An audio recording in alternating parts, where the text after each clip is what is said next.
Hey everybody, this is Jeff Amrine, founder and managing director of Startup Junkie. Startup Junkie is an entrepreneurial support organization.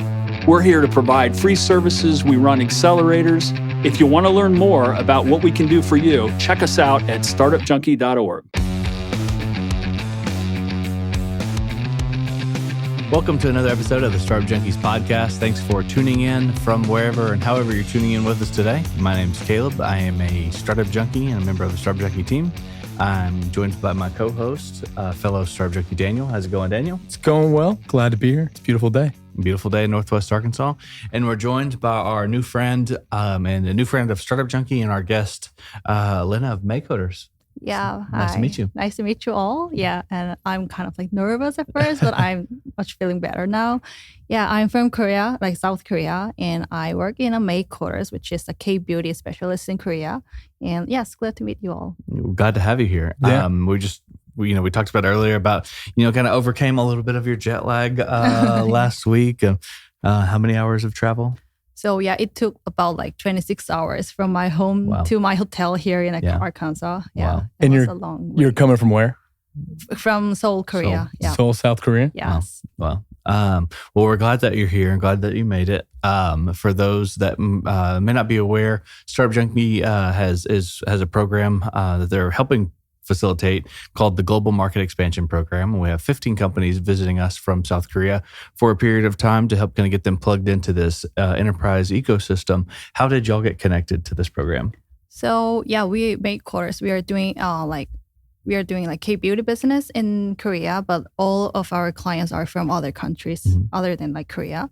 So as I mentioned, we are doing like K-beauty business. So we have two platforms. One is Soul for PM for K-beauty sourcing, the product sourcing, and one is Make, which is manufacturing platform for those who are looking for the like manufacturing partners in Korea. So we came here for looking for any like clients here in Arkansas or any connection for retailers or beauty industry here. So yeah, I'm happy to be here. Awesome. Yeah. We usually like starting out the episodes kind of going back in time a little bit. Tell us about Maycoders' origin story and maybe when you started there and what your role is within the team. Okay, so actually our first business was just like K-beauty, like K-skincare, Korean skincare products distribution from Korea to the Philippines at the first. And as time goes, like more and more people were looking for some K-beauty sourcing, some products. So we expanded our company as a like liability company, and we started our service through a platform, like a website, like a B2C platform. So even it's like B2B, people are more likely to visit our website and easy to get the products with small quantity. And at the moment, people were looking for manufacturing actually. So not even just like selling the products from the like suppliers from other countries. They wanted to make their own brand product because it makes more margin maybe. So that's why we started the Make service. And I joined this team at that time to make this platform. So I just joined from the very beginning of the Make service, and we started like we did a lot of tests, a lot of like cold mail and looking for clients who have any like interest like on this area. And So how long ago was it that you joined? Oh, it's about like 2 years from now. Yeah, I joined like December 2022. Okay, so you're coming up on 2 years here. Yeah, almost 2 years. Very cool. And so what did you do before that? What's your origin story? Oh, before that is quite a long story. So like after my graduation from like university, I went to a Samsung, which is like quite big company in Korea. And We've heard of it. And after like 2.5 years of working there, I felt something like kind of like boring there, like in a big company. So I started my own business actually. It was like hobby in the box. It called Hobby in the Box. And it's kind of like subscription of hobby. So we made a kit, like hobby kit for exploring some like new products or like new hobby contents that you can try. And we had some we sent out some like hobby kit every month to our clients. So people try new things. Yeah, try new things. Because in Korea, many people don't know what they like or what they have to do in their like free time. And yeah, so that's why we started that business at the time. Very cool. Very cool. Yeah. How did that experience, what did you learn from that experience and how do you apply it today? So like at first, like doing a startup and doing your own business, it's always so difficult and very stressful. What I learned is I like something new. So I've been always looking for something new or something that I can experience and something that I can solve the problems of the people who are looking for any like solution there. So that's why I'm again in a startup company in Korea and trying to solve the problems of the brand owners who are looking for manufacturing in Korea. So the entrepreneurial spirit. Yeah. So you were saying your guys' target customers may be somebody who's looking to do manufacturing for cosmetics in Korea? Yeah, right. Okay, I'm going to throw some numbers at you here. According to the Korea International Trade Association, exports of Korean beauty products to the United States increased by 25%. Yeah, in 2022. Think it's like third or fourth in like import in US maybe. Yeah. So it reached over $1 billion in valuation. How can cosmetic brands stay ahead of the curve? So I think the most important factors on that is maybe the price and quality, of course. Like traditional cosmetic countries will be like some like France or Italy or somewhere in the Europe, and their quality is very good but very expensive at the same time. But like in Korea, there are a lot of manufacturers in Korea, and plus there are like more than like 30,000 brands in Korea. So they are always competing each other. So they are always looking for something new, something innovative. So like naturally, all the manufacturers are very good at new technology and innovation. So I think that's why the quality of Korean skincare products are very good. And at the same time, we can produce it very low cost, of course, compared to like France or Italy.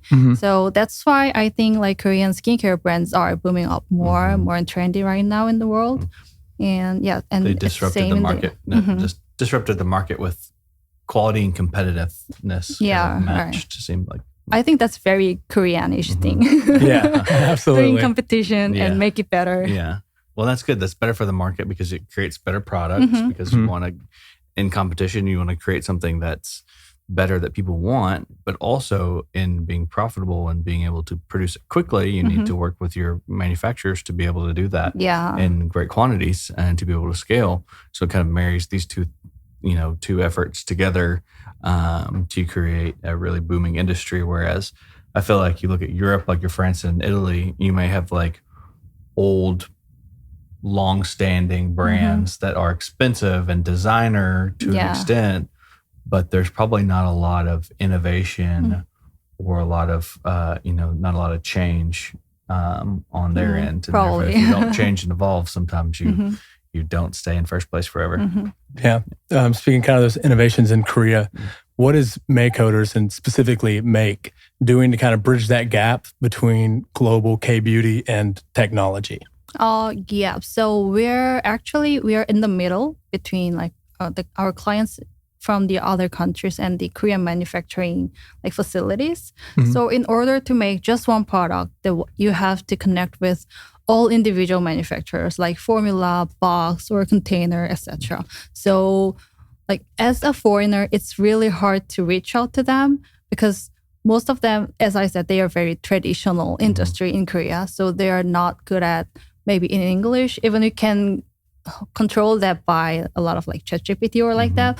But the culture and some like manufacturing words are very different to those like from other countries. So we understand all like culture difference and language barriers in the middle. So we can help them to reach out to the manufacturers and make them easier for the making the products. Yeah, that's really neat. You just kind of got here to Northwest Arkansas, so you might not have been able to experience the culture here, but I feel like ours is a very community-driven culture here in Fayetteville, Arkansas, Bentonville, Northwest Arkansas in general. What's kind of the business culture like in South Korea? So I think it's more like company to company based, I think. Mhm. So like what I felt the most in the US or maybe in the Arkansas right now is they are very like connected to each other in network, in like maybe in like regional or like someone in position from one company. But in Korea, we are more like company to company like transaction or all business is between those, like not like just a person between them, but just like company and a company. Yeah. So I think that's the most different thing that I experienced so far. And it's important for you to kind of recognize the differences between the two. Yeah. Yeah, very cool. So one ways we like to, I guess, kind of wrap up our conversations on the podcast is we invite you to go back in time again in your time machine and give young Lena some advice, knowing everything that you know now, all the experiences that you've encountered, and you want to give your younger self advice as you graduated from university. What advice would you give young Lena? Okay, I would say like do not be afraid of anything that you will struggle or experience, because all experience will make you better, and all experience will make you like give you a new path to your better future maybe. Or if it's not a better future, it's always good to know like how it's going to be after you experience something. So yeah, I'm still talking to myself even now, like don't be afraid, everything's gonna do well. That's good advice. That reminds me of a quote one of my professors said. He said, there's no such thing as negative experience. Yeah, right. Only positive. Yeah. Well, Lena, if any of our listeners want to learn more about you or Maycoders, where can they check you guys out? Yeah, so like easily you can find me from LinkedIn. And actually, like in South Korea, it's not very common to use LinkedIn. Really? I'm not sure, because like for my personal experience, I haven't tried LinkedIn before, but you can find me from LinkedIn as well. And you can find our service from like, you can just Google it. So Make is MAYK. So you can just search it for it, or K manufacturing, like K beauty sourcing, then you can find us from the Google. Awesome. We'll make sure that pops up in the show notes at the bottom of the episode here. Thank you. Thank you for coming in. We appreciate your time. Yeah, thank you very much. So a big part of Startup Junkie is our events. We had over 200 events last year in 2023, ranging from pitch competitions to networking opportunities to educational workshops. And these are always free for everyone to attend. They support entrepreneurs here in Northwest Arkansas, and we want to see you at Startup Junkie events. To learn more or sign up, visit startupjunkie.org. We are joined by our new friend and visitor to Startup Junkie, Alex with emCT. Alex, how's it going? I'm doing great, thanks. Thanks for being on and taking the time to sit down with us today. So, for those who may not know that are listening, and this might be all packaged up into like kind of a series of episodes, but you're visiting with us as part of the Global Entrepreneurship Program, a Global Market Expansion Program, excuse me, and you're visiting from South Korea. So actually, I'm French. Okay. So I actually joined the kidding. company like when the program started Really? here in Okay, Arkansas. I didn't realize that. Okay. So yeah, I met Bongo Lee, who is our Tippanim, our CEO, in Paris during a tech show. Wow. And we kept in touch, and he decided to hire me. And like he just thought of taking me to Arkansas like a week or two before. Okay. And I just jumped on the train. Nice. And let's go.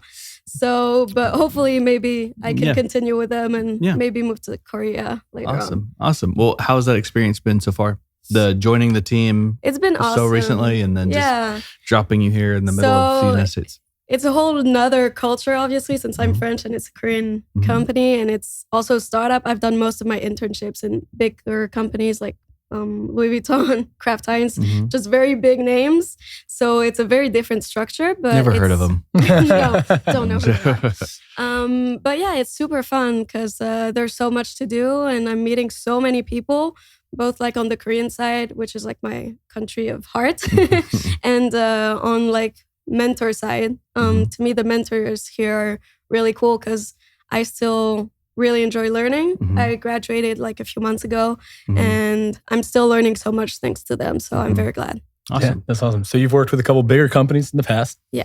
Now you're transitioning to a startup. What motivated you to come work for a startup company? I just connected very well with the product because I think it's very cool. So we do a remote monitoring service, and I have a business background, but I always wanted to have like a role that's meaningful in a company that makes sense instead of just like consumption products.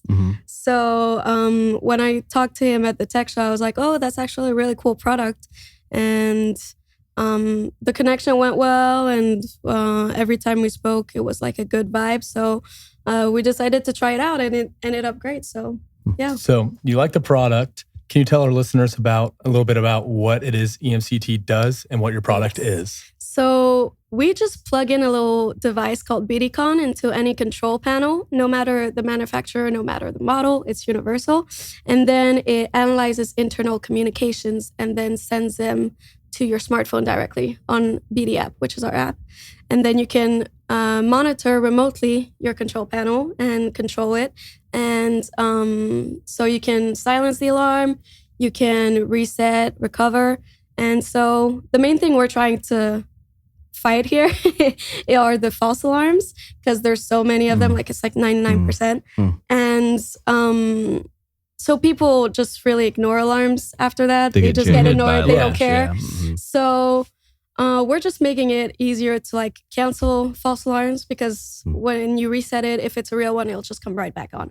And it just reduces the time it takes to react. Because usually you have to go to the control panel, go to the location, check if it's real, go back to the control panel. So it's a lot of back and forth, even like with calling other security teams and such.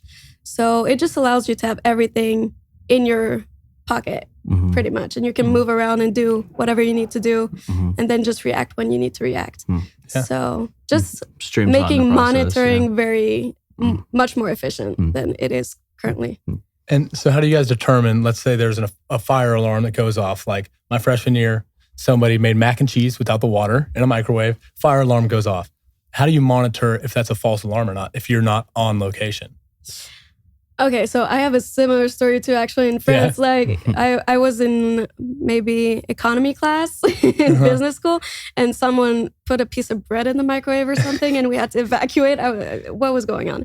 So what's cool about our products is that it integrates all facilities you want. So for instance, if you want to check with CCTV and you have CCTV, you could integrate that. You don't need to replace anything, but if you have it, you can already put it into the app and see what's going on.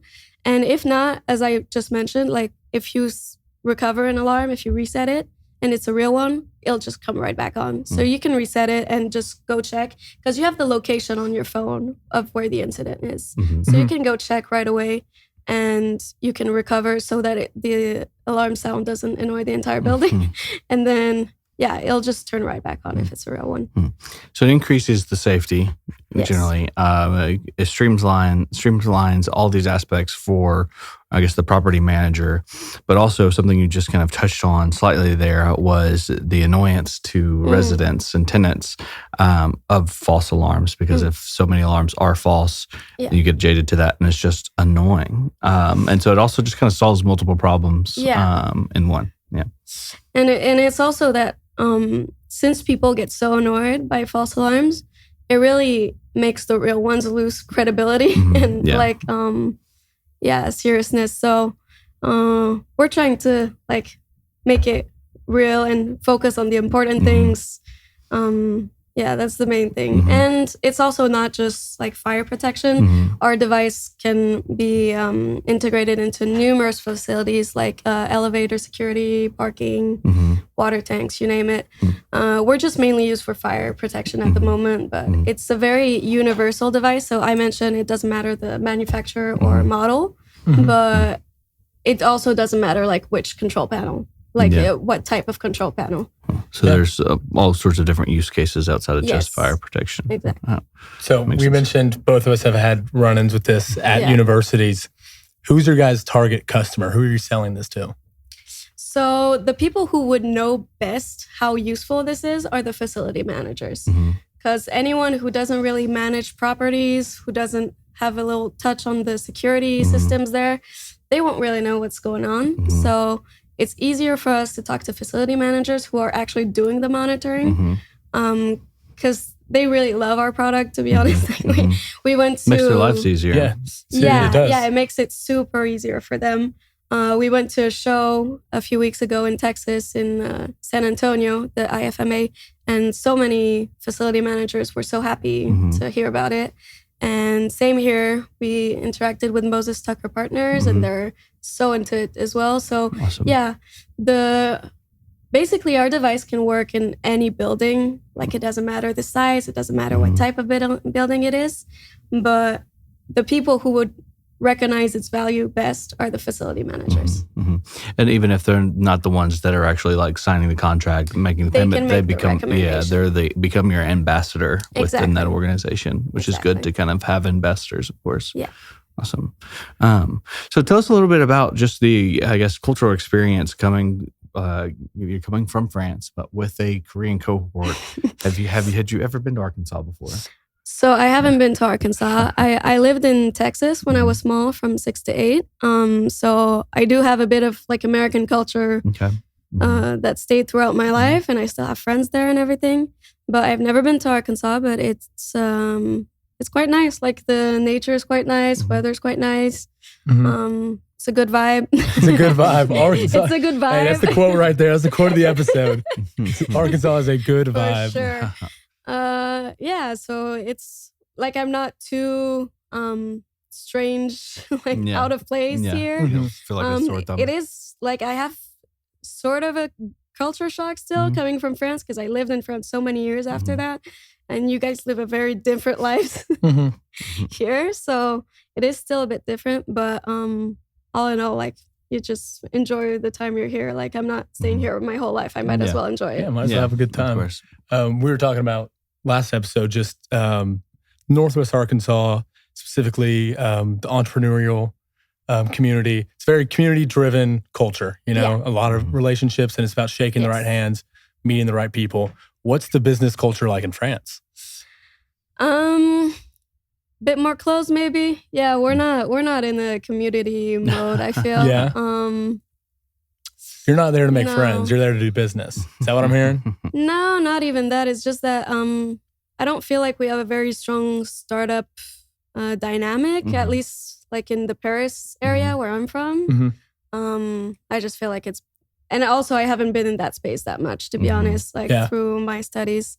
But it's definitely probably more formal, I feel like here you can just like go up to someone and say hi, and it will be like a fun conversation no matter what.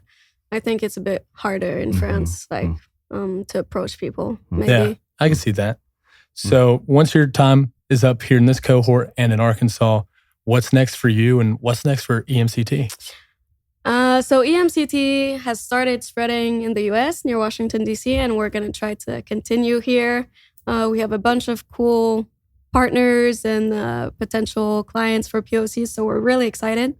And for me, I just want to continue with this company, help them as much as possible on the global side, since I have some multicultural sides to me, and hopefully move to Korea and just help all the teams get coordinated and like just build a even better company.